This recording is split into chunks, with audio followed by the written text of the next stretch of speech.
The hottest pop culture stories of the day, like Megan Thee Stallion is exhausted and rushed to the hospital during her Broadway performance. Plus, Lizzo said she didn't have sex until she won her first Grammy. I'm sorry, what? This is Hot to Go. I'm Brittany. I'm Kendall. And I'm Mike. And Megan Thee Stallion, she is annihilating Broadway and also her body.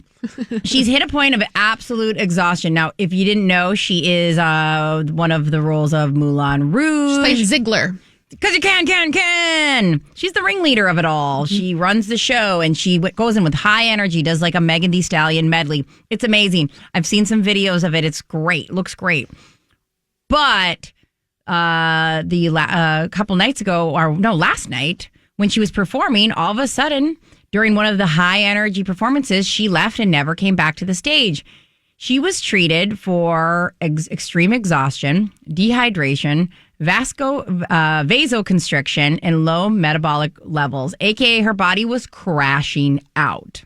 Ooh. Yeah, not great. Mm-mm. She's currently being treated and has been discharged, but is taking a break from the performances for sure. So her statement, she said, last night was a real wake-up call for me. I've been pushing myself past my limits lately, running on empty, and my body finally said enough. It honestly scared me. I thought I was going to faint on stage. I really tried to push through my performance, but I just couldn't. Hotties, those are her fans. I want to be real with y'all because you mean everything to me, and I hate letting you down. And then she goes on to talk about how she's like, I just need one more day, and then I will be back in action on Thursday. I'm going to start taking care of my body because clearly I need to. Yeah. Brittany, such a good point. When we were just chatting about this earlier. She performs for a living. It's not like she's someone who's never done a performance. She tours her shows. And she's supposed to be pushing it so hard. And yeah, Kendall, to that point, it's like when she does a concert, it's 99% her, right? Mm-hmm. And it's 2 hours, I would imagine. And so you go, how much people always talk about Broadway being grueling. Yeah. But you would think she has this part.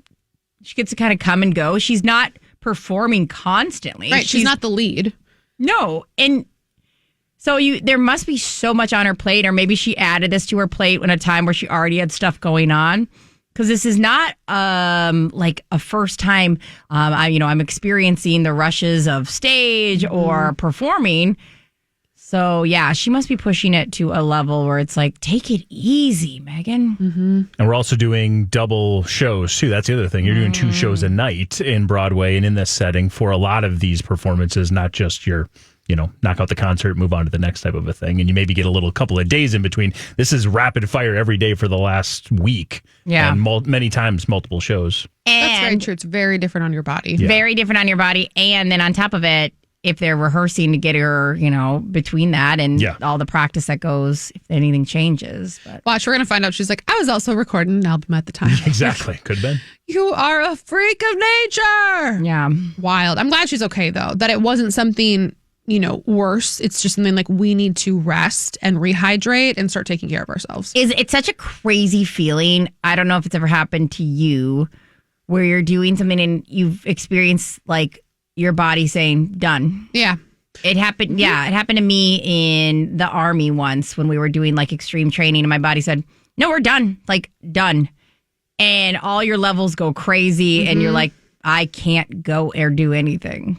I got heat stroke in Colombia once, and I didn't know what it was. I'd never fainted before in my life. And yes, I remember that moment of my sister looked at me and she goes, are you okay? It was at night, so it had been going on all day, and I just was dehydrated. And I looked at her and I was like, I can't hear you. And then I was trying to turn my head to tell my husband something was wrong, and it slow motion, and the next thing I knew I was on the ground. So to your point, you're and that's probably how she felt, was just this, I am going to fall over. Yeah, I can't go anymore. Oh, scary. So scary. Okay, wildest thing I've read in a long time. Lizzo. This story is honestly frightening. Lizzo said she didn't have sex until she won a Grammy. When was that, you ask? In 2020. Really, recently. And what was that Grammy for? You remember that song, Truth Hurts? New man on the Minnesota Vikings. Bum, bum, be dum, ba dum, bum, be.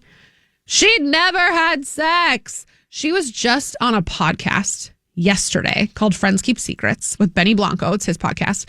And she goes, yeah, I was a late bloomer. I lied about it for a long time, but I promised myself when I was younger that I wouldn't have sex until I won a Grammy. And she goes, it was not the night of the Grammys. It was like a couple of months later. And she's like, I feel like I took a weight off my chest talking about this right now. I didn't have sex until then. And I'm like, but your whole album was about having sex. Constantly. And that's why I'm like, I cannot stress enough. You should have sex whenever. I don't care. I don't even think it's that interesting about when you lost your virginity. But it darks me out on a level of like, so you just sang about sex but never had it? And like, were you not interested? Because you sang about it. So you must have been super interested in it. Uh-huh. Or like, you know when you find out that the person who wrote 50 Shades of Grey was like, didn't really experience much sex in her life, and you're like, actually, that checks out. That actually makes, because the writing was terrible. Not Lizzo's songs. Like, no. They feel very much so like, yeah, girl, wow. Yeah. I mean, what? How do we confirm this? I don't, because I'm not. Okay. I just mean, because it's like, it's very pick me. Yeah, I'm not going to be doing any sort of medical check around this, Kendall. Thanks, Mom. No That's problem. exactly what I was implying. I'm just saying, it seems so crazy. Okay. It seems so crazy. It seems pathological in a weird way. Like, I hope she's lying now because I hope she's okay. She's a great liar, one way or the other. Yeah, and I guess like, right? It's almost better to, you know what? I've changed my mind during this. It's almost better to write about sex when you hadn't had it. Is there anything more obsessive than your brain prior to having sex? Like when your friends are losing their virginities and you're like, can't stop thinking, what is it? Whatever. Maybe that's the secret to writing great songs about sex, is not having it. But like the details. But they're pretty vague. And they are very like, they're optimistic sounding. Like things work out in a level like sex in the shower kind of thing where you go, oh, you've never done that. I can tell it because the way you're singing about it, like it's a positive experience. Like you liked it? Yeah, like sex in a hot tub kind of thing. Girl, don't. So maybe it is. It's ambitious. It's optimistic. And it's like, it's always a good time. No, it's not. I didn't know you were going to go to a place of defend Lizzo's virginity. I never know where I'm going to go, and you know that. That makes three of us. I don't know. Lizzo, you lied to me. No. But like, did she lie? I don't know. Because like, you'll hear about this all the time. People writing these great, I took a pill and a Ibiza. No, I didn't, but I sing about it. I think that person definitely did. I meant me, because I'm singing about it. Oh, but like, people will write murder mysteries who don't murder people. People will write about love. How do you know they didn't murder anybody? I hope John Grisham has a big backyard then, because lots of bodies. I don't know. I don't even know why I attacked John Grisham. Of all of them. Let's go into like J.R.R. Tolkien too. Let's just like, hey, and they don't know about wizardry. Listen. Magic isn't real. Write about what you're obsessed with, not what you know necessarily. And also, you can find the deets online. You know where things go. I'm back on, maybe it is better to write about the idea of love, the idea of sex, the idea of murder, than be a murderer and write it. You're too in the weeds. You know too much when you've had sex and you're like, yeah, it's actually not just a grand old time. And it doesn't last as long as the song does. When Brittany just went to, hey, Mike, this is just for you and I. Yeah. When Brittany just went to that place of like, love's not real. Sex sucks. I'm like, she's a recent divorcee. Yeah. So we're just going to take that with a grain of salt, and we're going to check back in on her in 6 months. You guys weren't talking about me, right? Never. Nope. Okay, cool. Never. What else are we talking about today? John Hamm. Speaking of somebody I think a lot about when it comes to sex, John Hamm was making the rounds. And, okay, as we know, we have the West Sierra Amanda drama. I'll break it down real quick. Amanda and Kyle, I'm adding another name. Amanda and Kyle recently got a divorce. They are on Summer House for all of the seasons. Amanda and Kyle got a divorce in January. It is rumored that during that time that they were filming, Sierra and West were dating. Sierra and Amanda are very good friends. So when it came out that Amanda and West have been secretly dating for we don't know how long, people are up in arms going Team Sierra. Duh. People are very upset saying, Amanda, I can't believe you would do this to Sierra because Sierra's heart was ripped out by West a couple times. Well, John Hamm is a Bravo-aholic. Loves Bravo. Mm-hmm. And it's funny. It's not like a casual thing. He comes on Watch What Happens Live, not necessarily to always promote something. A lot of times just to talk to Andy about talk about Bravo. He's like, I just really want to talk about the new Real Housewives. Mm-hmm. And so he was on the red carpet for something the day prior for being on Watch What Happens Live. And Sierra was working that. She's been doing a lot of press stuff lately. Mm-hmm. To which John Hamm was like, oh my God, Sierra, how are you doing? And Sierra said, I've been better. And she didn't really understand what was going on. The next day, he's on Watch What Happens Live. And he's like, not only do I feel bad that I didn't clock that Sierra is going through it because Sierra's my girl, Team Sierra through and through. Ooh, John Hamm be weighing in. Yeah. Ooh. So, yeah. John Hamm is also very excited. They will be filming the reunion in 3 weeks, we know. Mm-hmm. They all have to be there. Now, at this point, they've all been on a you can't do any press for anything. In fact, Lindsay Hubbard, who is part of the show, was supposed to go do Real Housewives of Rhode Island, the premiere, but was told, you can't go to that. We don't want you at anything because they are leaning into this so hard. Because they're like, what if somebody asks you and you spill the beans? Yes. On top of that, we know from an insider here at the station that they are filming right now extra clips. This has happened on so many reality shows because they've quit filming at Summer House. They quit filming at the end of summer. All the scenes that we're watching will probably end around September, right? So they are currently filming a couple other scenes to add to the tail end of this season. We have heard from one interested party. Because Kyle Cook was just stopped in what was absolutely a designed paparazzi stroll where he was pulled off to the side of the road while he's walking his dog. Which, by the way, they have two, so I don't know why you only had one. Yeah, he had one dog, and the paparazzi was like, hey, Kyle, you want to take a quick second and talk a little bit? And he definitely played the part of, I am so concerned about Amanda right now. Oh, God. Mike. He went into it. Wes seems to be the same kind of guy playing multiple women at the same time like he always has. I am just very frustrated, disappointed, and not justifying any behavior, but I think we all need to give Amanda a break. She is going through some very dark times right now. The comment section failed me. The comment section fell for this BS hook, line, and sinker. Hey, guys.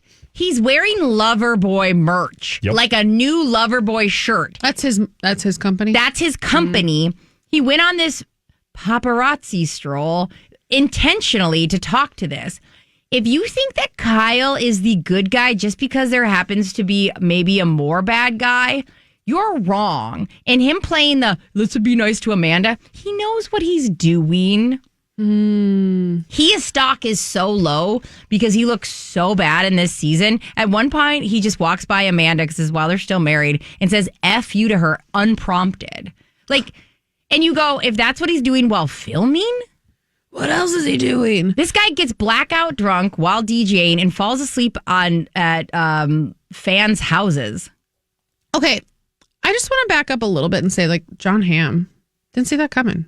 Bravo. Yeah, being obsessed with Bravo. I love him so much. I am in season 6 of my first watch ever of Mad Men, and the fact that Don Draper watches all of Bravo, I don't know if I can even finish that series. Yeah, that just seems completely off-brand. I feel you.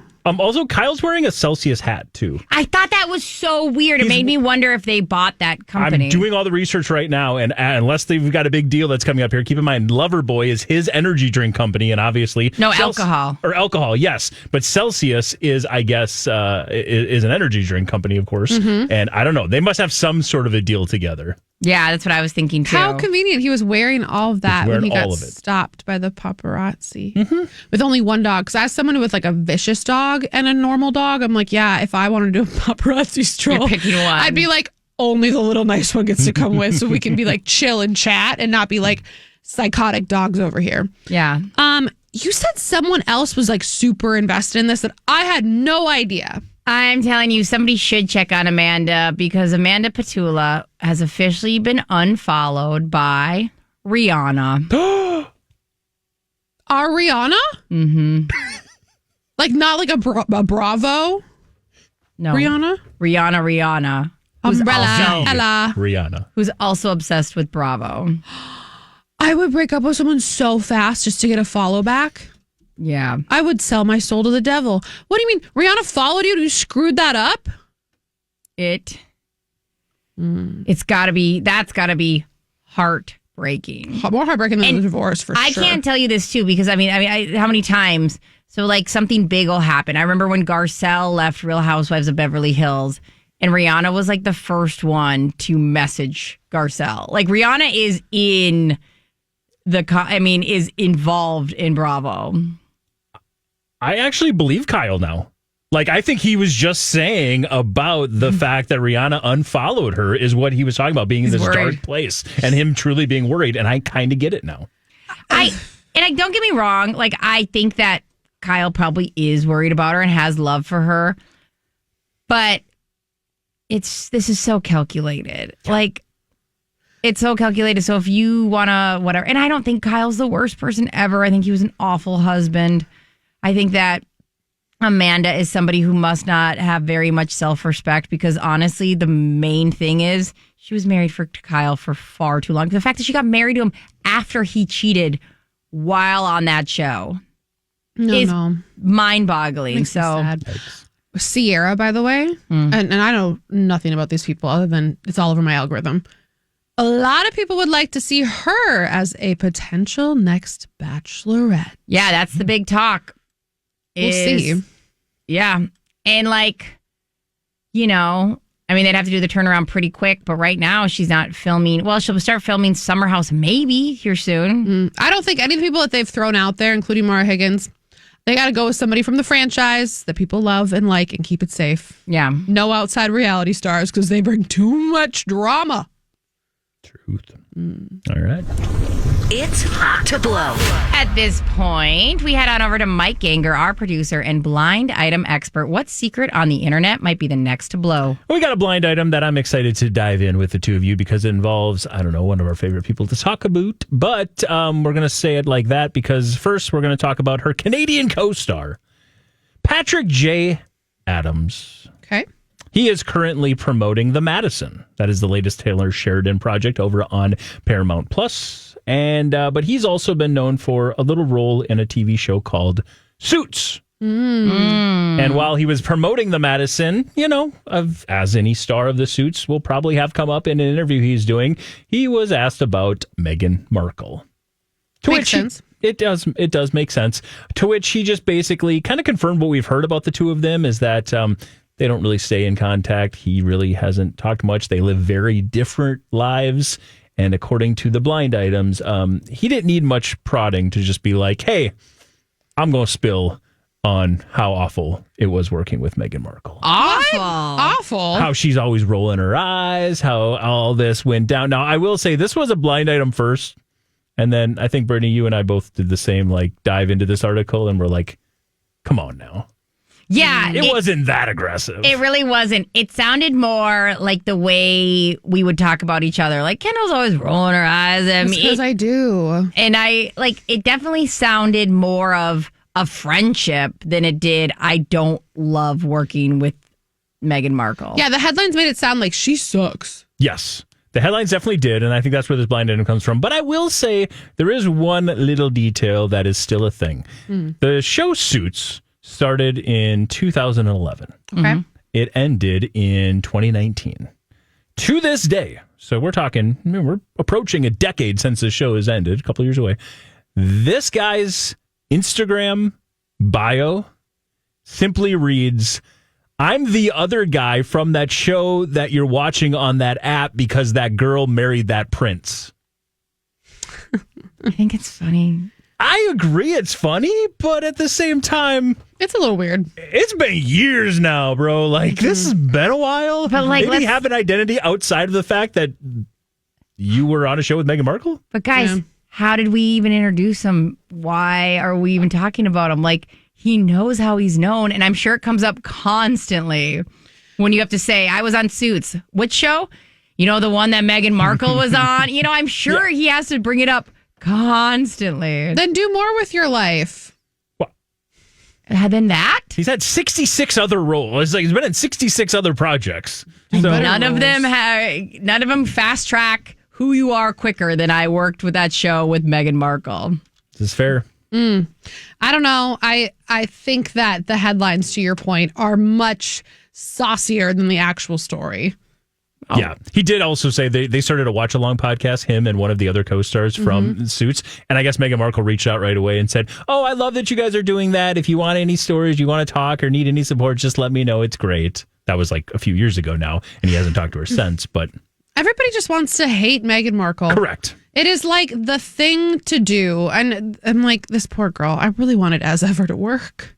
Yeah. I really wanted With Love Meghan to work. And As Ever technically is still alive. No, we don't want it to work. Why? Because we want her to go act. I also want her to sell clothing that I can afford.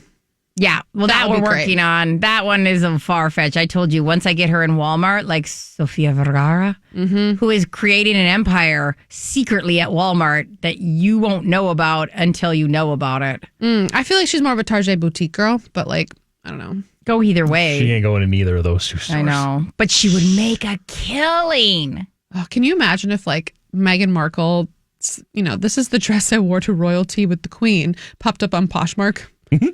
Like she'd be hustling because nothing's working and she and Harry need to be able to pay their bills. Yeah.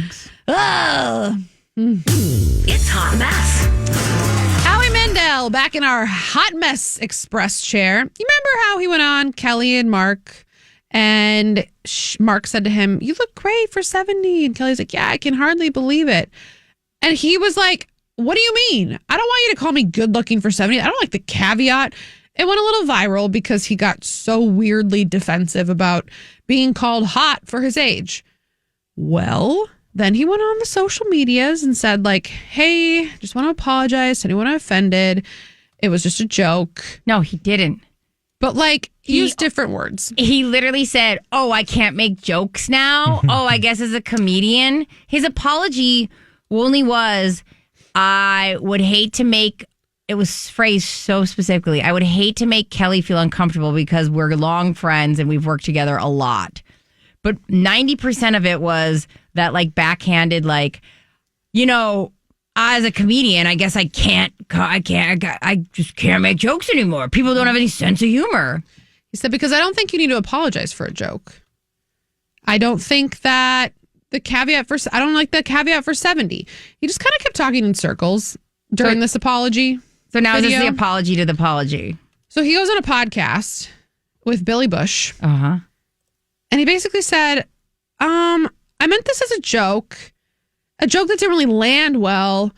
And I mean, comedians always say if you can make one person laugh, you're doing your job. But I feel like that's not enough. And I don't know, I'm not doing well. I think I'm losing sleep about this, but I'm not really losing sleep because I didn't apologize, but like I'm apologizing for it. I don't know what the hell he is trying to say. Is he apologizing? But Howie Mandel, just drop it. No one cares. Drop it, bro. No one cares. Even when we cared, I barely cared. When you brought it up, we were both like, okay, this is funny. This is funny. It's awkward. It's funny because kids had a conversation around like aggressive people in conversations who are trying to make a joke, and you're like, this isn't landing, especially on a morning talk show. Mm-hmm. But like Howie, we've been over it. Yeah, we've been over it. And then he goes on to talk about how he didn't really care about his looks for many years, but now actually he agrees he does look really good for 70 because he's been like caring about it. I don't know how Billy Bush kept this conversation going. Actually, I do know he just silently sat there because Howie Mandel had a one-man conversation for 20 minutes. But I'm like, what do you know what you're saying? Are you well? I'm going to be honest. you don't look good because I don't like your glasses and I don't like when you talk. Wow. Aggressive. Sorry, guys. Everyone's saying how great he looks. This is the perfect People article because neither of them look dumb. There really is no drama, and we talk about Kelly and Mark, and we talk about America's Got Talent host or judge Howie Mandel. It gets clicks, it gets likes for both of them. It's the perfect article. That's why we're seeing the apology to the apology to the apology, and also the story to begin with. Because again, these are just two failed bits. Like he tried to do a bit about, I'm sick of people calling me good looking for 70. Then he tried to do a bit about apologizing for apologizing. Both of them didn't land very well. Maybe just stop trying to do bits there, Howie. Yeah. It's not working. It's not working for you right now. Take your tight 5 and go open up for somebody. Yeah. This isn't translating to talk shows in the internet. We're not getting it. SNL once called this an apologizing, and that's what he's doing. He's apologizing. To which on SNL, they were, you mean apologize? Nope, I apologize. Now wait, what? Like, what's the origin? Like, because the joke was this person wasn't actually apologizing. So he's like, I apologize. And they said, you mean apologize? No, I apologize. hey guys, if you feel like, I don't know, Howie Mandel should keep apologizing for the apologizing, go ahead and comment in the comment. If you also go, I think we're done here, Howie. Please stop. Please, for the love of God, stop. Please comment that as well. Make sure you like, subscribe, and send to a friend because Hot to Go is on YouTube.